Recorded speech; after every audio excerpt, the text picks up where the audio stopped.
चलिए तो बच्चों हम लोग आ चुके हैं अपने सेकेंड पार्ट में। और जैसा कि हमने आपको बोला वन शॉट के लिए ना, वन शॉट के लिए हम लोगों ने बात की है कि वन शॉट पर इसको हमने दो पार्ट में कर दिया है। तो इस दो पार्ट में, ये दूसरे पार्ट में हम लोग आज पूरा इसको कंप्लीट कर देंगे।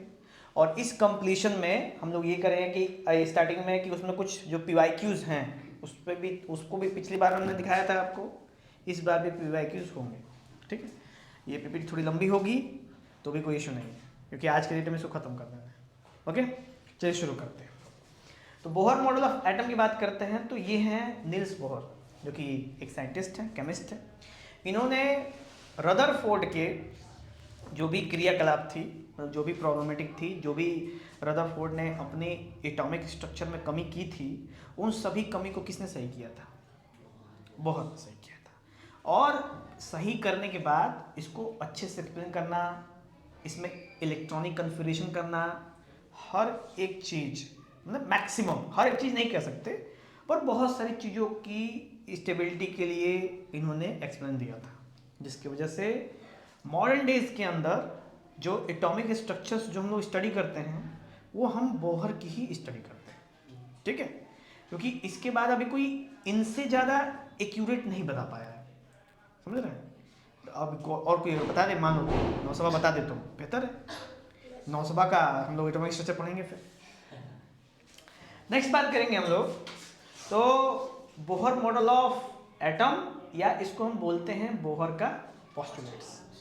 तो बोहर का पोस्टुलेट क्या है कि जो भी ड्रॉबैक थे, ठीक है, जो भी ड्रॉबैक थे रदरफोर्ड के एटॉमिक मॉडल में, उसको किसने सही किया था? बोहर के मॉडल ने उसको सही किया था। और जनरली इसके अंदर हम तीन पोस्टुलेट्स की बात करते हैं। कितनी? तीन।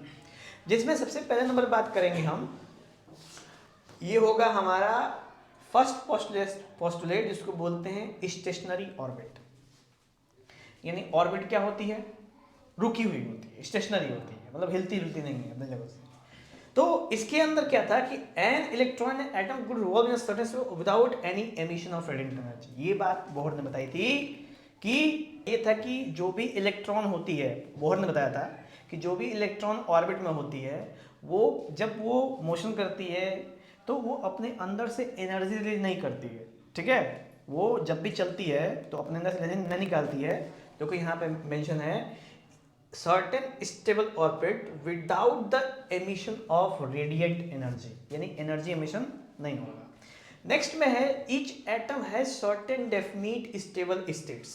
हर एक एटम का एक स्टेबल स्टेट होता है, जिसके अंदर कुछ ऑर्बिट्स होती हैं, जो कि स्टेबल ऑर्बिट्स में काउंट करते हैं हम लोग। ठीक है, और जो स्टेबल ऑर्बिट्स होते हैं तो उसमें एनर्जी किसकी हुई? तब ऑर्बिट्स की। तो जो ऑर्बिट्स की एनर्जी है तो इसका मतलब कि इट इज डेफिनिट। ठीक है, डेफिनिट का मतलब फिक्स, यानी हर एक ऑर्बिट की एनर्जी क्या है? पहले से फिक्स है, उसमें कोई दो राय नहीं है। नेक्स्ट है these are called the stationary states of the atom. और इन्हीं को एटम का स्टेशनरी स्टेट कहा गया, जिसमें जितने भी ऑर्बिट हैं सारी एनर्जी उनकी, इलेक्ट्रॉन फुदक के आए जाए किसी भी ऑर्बिट में, डजंट मैटर। ठीक है, क्योंकि ऑर्बिट नहीं चेंज होने वाला है, चेंज कौन होगा? इलेक्ट्रॉन्स। सेकेंड पोस्टुलेट है क्वांटम कंडीशंस। तो इन्होंने बताया था कि the electron revolve around the nucleus only in those orbit for which the angular momentum is integral multiple of h/2π। यानी कि जो भी इलेक्ट्रॉन किसी भी ऑर्बिट में रिवॉल्व करते हैं तो उनके अंदर जो एंगुलर मोमेंटम होता है वो h/2π के मल्टीपल में पाया जाता है। nh/2π कहते हैं। क्या बोलते हैं इसको? nh/2π, जहां पे n बताता है कि कौन से नंबर के अंदर कितनी बार एंगुलर मोमेंटम का मल्टीप्लाई उसके अंदर किया गया है। ठीक है, जनरल बात है कि जब भी कोई ऑब्जेक्ट सर्कुलर ऑर्बिट में घूमता है ना, तो उसके अंदर एंगुलर मोमेंटम आ जाता है। ठीक है, उसी एंगुलर मोमेंटम की बात बोहर ने इलेक्ट्रॉन के लिए भी की थी। क्लियर? नेक्स्ट है हमारे पास the angular momentum of orbiting electron is quantized. और जो भी एंगुलर मोमेंटम होते हैं वो क्या होते हैं? क्वांटाइज्ड होते हैं। क्वांटाइज इन द सेंस है क्या? इंटीग्रल मल्टीपल में रहते हैं। ठीक है, जिसमें हम लोग पढ़ते थे Q = ±NE।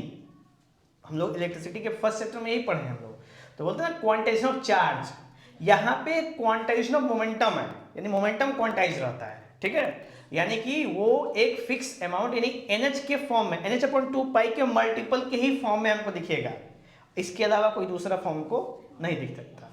नेक्स्ट हम लोग बात करते हैं बोहर का पोस्टुलेट में थर्ड नंबर, जिसको बोलते हैं फ्रीक्वेंसी कंडीशन, ठीक है। तो जब इसके अंदर सीन था कि जब भी कोई इलेक्ट्रॉन एनर्जी लेता है तो तुरंत हो जाता है एक्साइटेड। क्या हो जाता है? एक्साइटेड। और एक्साइटेड होने के बाद वो उस ऑर्बिट को छोड़ के दूसरा ऑर्बिट में क्या कर देता है? जंप कर देता है। और फिर जब वो अपने अंदर से एनर्जी रिलीज कर देता है तो फिर वापस से उसी ऑर्बिट में आ जाता है। इस तरह की कंडीशन को बोलते हैं फ्रीक्वेंसी कंडीशन।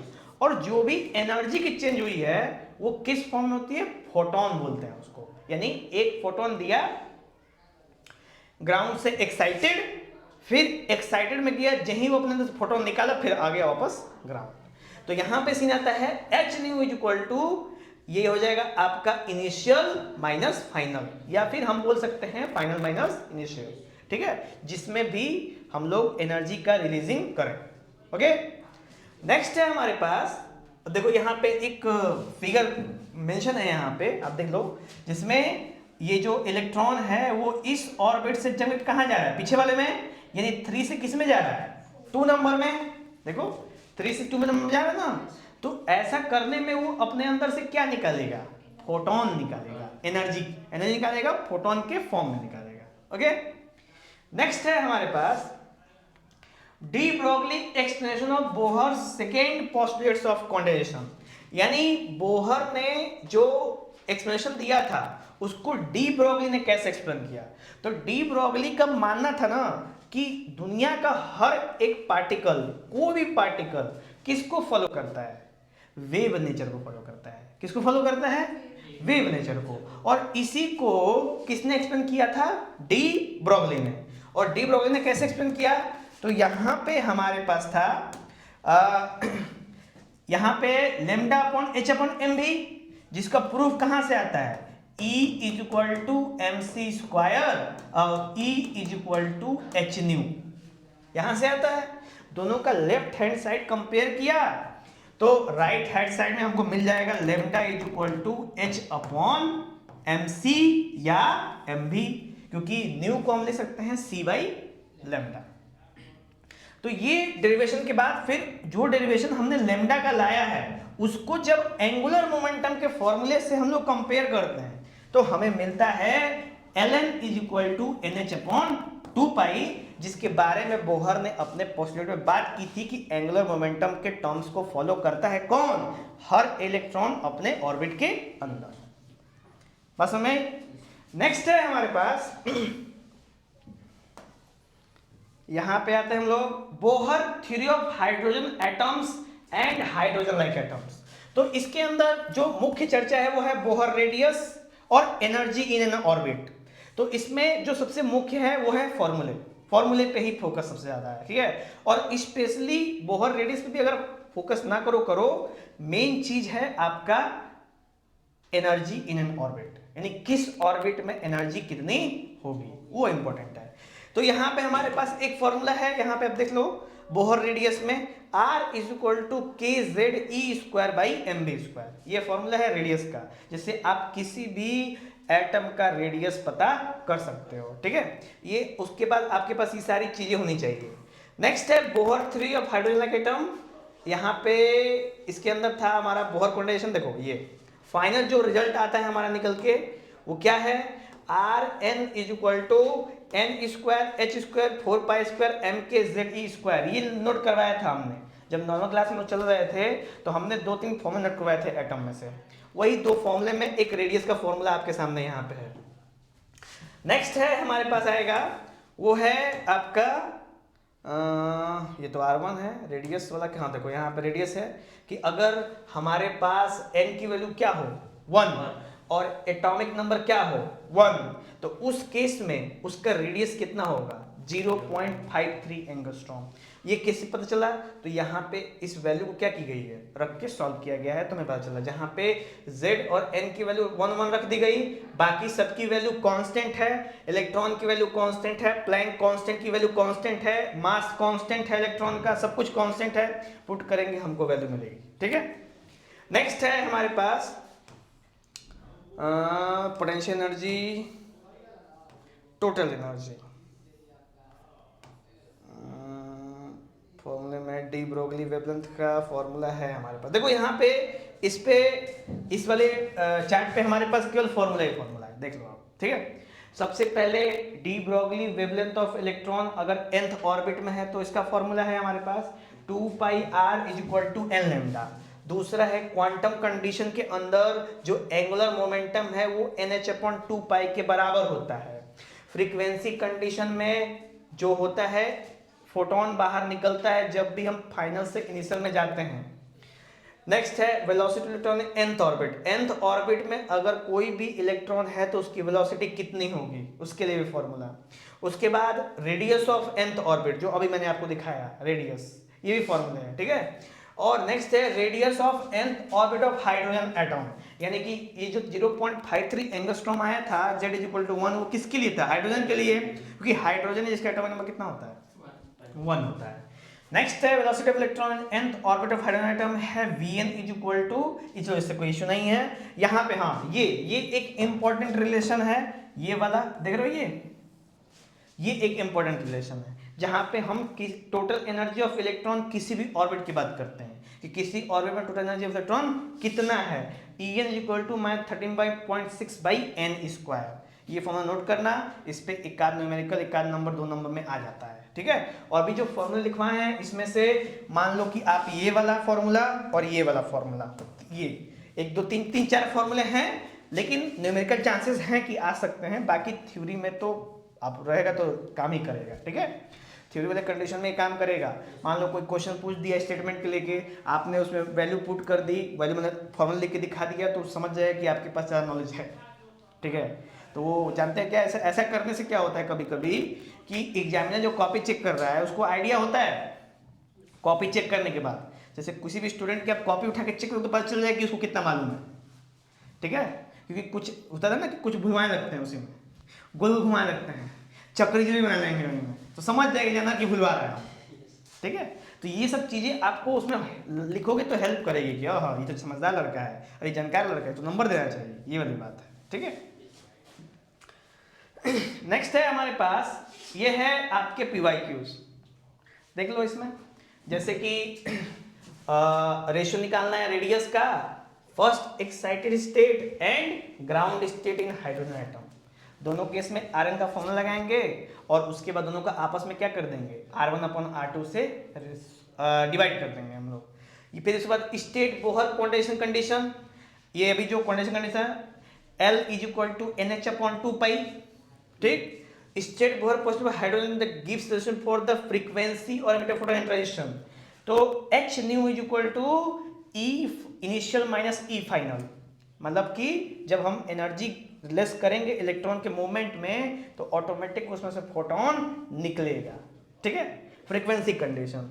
बाकी Bohr postulate atomic model, Bohr ने क्या क्या पोस्टुलेट दिए थे, 3 दिए थे, तीनों के बारे में डिस्कस करेंगे।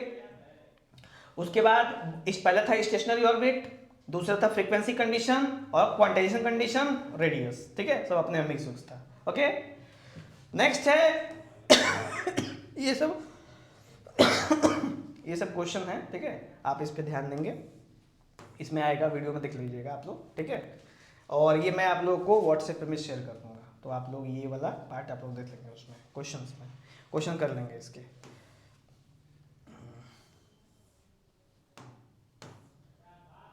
चलो अब किसकी बात करेंगे हम लोग, spectral series of hydrogen atom. ठीक है, कि कोई भी एटम होता है तो उसका हम स्पेक्ट्रम निकालते हैं, यानी उस स्पेक्ट्रम पता करते हैं कि जब भी उस पर पैटर्न ड्रॉ हो रहे हैं तो कैसे ड्रॉ हो रहा है, उसका नेचर क्या है। जब हम उसको स्पेक्ट्रोस्कोपिक स्टडी करते हैं उसके माइक्रोस्कोपिक लेवल पे, तो हमको स्पेक्ट्रल लाइंस की ज़रूरत पड़ती है। अब देखो फ्रॉम बोर थर्ड पोस्टुलेट क्या था, H nu equal to E I minus E F, अभी बात किए थे फोटोन का हम लोग। वहां से जब निकालते हैं तो एनर्जी जब निकालेंगे हम nth ऑर्बिट का, तो कि हाइड्रोजन का दिया हुआ है, सब पुट करने के बाद एक वैल्यू निकल के आती है हमारी आखिरी में, वो क्या है, वो है हम लोग के पास ये देख रहे हो, ये आता है जहां पे nu V bar is equal to R bracket 1/nf square minus 1/ni square, यानी हम n1 और n2 कह सकते हैं इसको, ठीक है। यानी फाइनल ऑर्बिट में से जब इनिशियल ऑर्बिट में इलेक्ट्रॉन चलते हैं तो क्या रिलीज करते हैं, तो जनरली अभी तक हम लोगों ने पता चला था ना कि ये फोटोन रिलीज करते हैं, लेकिन कई बार ये इसके अलावा भी कुछ होता है जहां पे हमको विजिबल होता है कि नहीं होता है, कंडीशन है। अगर फर्स्ट ऑर्बिट में आ रहा है तो वो कुछ और उसका कंडीशन बनेगा, सेकेंड ऑर्बिट में आ रहा है तो कुछ और बनेगा, थर्ड में आ रहा है तो कुछ और बनेगा, फोर्थ में आ रहा है तो कुछ और बनेगा, फिफ्थ में आ रहा है तो कुछ और बनेगा, और सिक्स में आ रहा है तो कुछ और बनेगा। और इसी के नाम पे स्पेक्ट्रल सीरीज के साइंटिस्ट भी बताए गए, जैसे लाइमन, बामर, पास्चन, ब्रैकेट, पीफंड, बस ना इतना था ना, तो ये 5 थे, तो हम लोग 5 ऑर्बिट की बात करते हैं, और ये सब इसी पे डिपेंड करते हैं। और धीरे करके बताया गया राइडरबर्ग की वैल्यू कांस्टेंट होती है, इसको आप दिमाग में रखेंगे, 1.0973 न्यूटन का पावर 7 पर मीटर, ये फिक्स है। बाकी NF और NI की वैल्यू क्या होगी, चेंज होगी, ठीक है। नेक्स्ट है हमारे पास यहाँ पे, अब देखो यहाँ पे बात करते हैं, सबसे पहले किसकी बात करेंगे हम लोग, लाइमन सीरीज की। लाइमन सीरीज कंडीशन क्या है कि पहले कहाँ किसके अंदर मंगाना है आपको, 1 में, कहाँ मंगाना है, 1 में, यानी n is equal to 1 orbit मंगाओगे, उसके अंदर दिखेगा ये किस रीजन में हमको विजिबल होगा, अल्ट्रावायलेट में, ठीक है। ये सब चीजें याद रखनी है, फॉर्मूला याद रखना है, किस ऑर्बिट में आता है वो याद रखना है, ठीक है, और उसके बाद अल्ट्रावायलेट किस में विजिबल होता है वो देखना है हमको। नेक्स्ट है हमारे पास बामर सीरीज। बामर सीरीज में लोअर एनर्जी ऑर्बिटल कौन होते हैं, 2 नंबर, ठीक है। और उस केस में किस में ये विजिबल होते हैं हमको, विजिबल रीजन में विजिबल होते हैं, ठीक है। विजिबल रीजन का मतलब जिसमें हम लोग लाइट देख पाते हैं, ठीक है, 380 नैनोमीटर से 780 नैनोमीटर तक, ठीक है, ये वेवलेंथ है लाइट की, जिसमें हम लोग विजिबल कर पाते हैं। नेक्स्ट है हमारे पास पास्चल, देखो ये भूल गए तुम्हें, लाइमन बामर पास्चल बोले थे, तो लाइमन बामर पास्चल ब्रैकेट पीफंड, हाँ सही है। तो पास्चल की बात करते हैं, पास्चल में लोअर एनर्जी लेवल क्या होगा, 3, और ये किस रीजन में विजिबल होगा, इंफ्रा में विजिबल होगा, ठीक है, IR बोलते हैं। उसके बाद किसकी बात करेंगे, ब्रैकेट, ब्रैकेट का एनर्जी लेवल क्या होगा, 4, और ये भी किस में होगा, इंफ्रा में ही होगा, ठीक। और आखिरी में आते हैं पिफुंड। पिफुंड है, या इसको हिंदी में फुंड ही बोलते हैं, पर इंग्लिश में पी लग जाए तो पी साइलेंट ही है, मान के चलो, तो उसको बोलते हैं फुंड सीरीज, ठीक है। ये किस में विजिबल होगा, और इसकी लोअर एनर्जी ऑर्बिट कौन सी होगी, 5 होगी, क्लियर। अब देखो यहाँ पे लाइमन 91 से 122 नैनोमीटर, बामर 365 से 656 नैनोमीटर, 656 से 820 के बीच में आता है विजिबल, नहीं विजिबल नहीं ना, पास्चन में विजिबल था ना, बामर था तो 380, तो यहां से आएगा, बामर में आएगा, यही है, तब ये बामर है विजिबल, ठीक है। बामर के बाद पास्चन, ये पूरा का पूरा किस में आएगा, ये इंफ्रारेड, इंफ्रारेड तुम्हारा लाइन से पास्चन, ब्रैकेट, पीफुंड, तीनों में आपको क्या है, इंफ्रारेड ही है, उसी में विजिबल होगा। नेक्स्ट है हमारे पास maximum number of spectral lines, ये फॉर्मूला है हमारे पास, n is equal to nn-1/2, जहां पे n की वैल्यू यानी ऑर्बिट्स की वैल्यू से डिसाइड कर लेंगे कितना स्पेक्ट्रल सीरीज हमको मिलेगा, ठीक है। तो यहाँ पे अगर second excited state maximum possible number of spectral line की बात करें तो n is equal to 3 is equal to 3, fourth के लिए बात करें तो कितना आएगा, 10, यानी कि जो भी हम लोग जिस भी ऑर्बिट की बात करेंगे n की वैल्यू उससे एक क्या होगी, अधिक होगी। देख लो यहाँ पे सेकेंड की बात करें तो n वैल्यू क्या रख रहे थे, 3, यहाँ पे फोर्थ की बात करें तो n की वैल्यू क्या रख रहे हैं हम लोग, 5। नेक्स्ट है हमारे पास energy level diagram of hydrogen atom, तो जो एक फॉर्मूला था यहाँ पे En is equal to 13.6 by N square. इसी फॉर्मूले के बेसिस पे हमने ये पता लगाया कि फर्स्ट ऑर्बिट में एनर्जी कितनी होगी -13.6, सेकेंड ऑर्बिट में 4 से डिवाइड कर दो, थर्ड ऑर्बिट में 9 से डिवाइड कर दो, फोर्थ ऑर्बिट में 16 से डिवाइड कर दो, फिफ्थ ऑर्बिट में 25 से, और सिक्स ऑर्बिट में 36 से डिवाइड करोगे, जो भी वैल्यू आएगी वो वैल्यू होगी एनर्जी की। नेक्स्ट है हमारे पास आता है energy diagram of for hydrogen, यानी ये हाइड्रोजन लेवल का डायग्राम है, ये एनसीईआरटी का ही फिगर है, ठीक है, एनसीईआरटी बुक्स में आपको दिख जाएंगे ये।